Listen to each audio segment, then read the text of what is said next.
உத்தரகாண்டில் helicopter மூலம் நடந்து வந்த மீட்பு பணிகள் திடீர் மழையால் பாதிக்கப்பட்டுள்ளன. இதனால் 15,000 புனித பயணிகள் ஆங்காங்கே தவித்து வருகின்றனர்.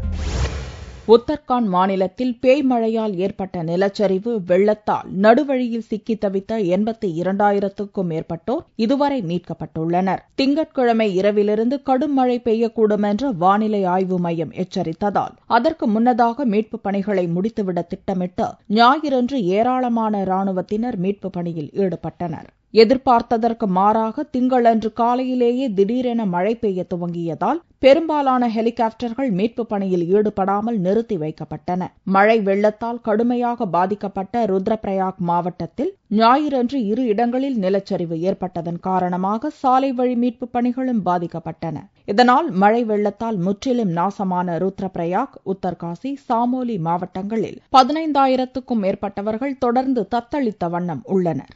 இதுவரை 680 சடலங்கள் மீட்கப்பட்டுள்ளதாக அரசு அறிவித்துள்ள நிலையில் உத்தரகாண்ட் பேரழிவு மேலாண்மைத்துறை அமைச்சர் யஷ்பால் ஆர்யா 5,000க்கும் மேற்பட்டவர்கள் இறந்திருக்கக்கூடும் என்று கூறி அதிர்ச்சி அளித்துள்ளார். முற்றிலும் துண்டிக்கப்பட்ட பகுதிகளில் மீட்புப் பணிகளில் ஈடுபடும் போதுதான் மேலும் ஏராளமான சடலங்கள் கிடைக்கும் என்றும் அப்போது பலி எண்ணிக்கை மளமளவென உயரும் என்றும் ஆர்யா கூறினார். மரண வாயில் வரை சென்று ராணுவத்தினரால் மீட்கப்பட்டு தலைநகர் டேராடூனுக்கு அழைத்து வரப்பட்ட சிலர் தங்களிடமிருந்து நேபாள கொள்ளையர்கள் நகைகளை பறித்ததாக தெரிவித்தனர். சடலங்களை வெட்டி நகைகளை திருடியதாகவும் கூறினர்.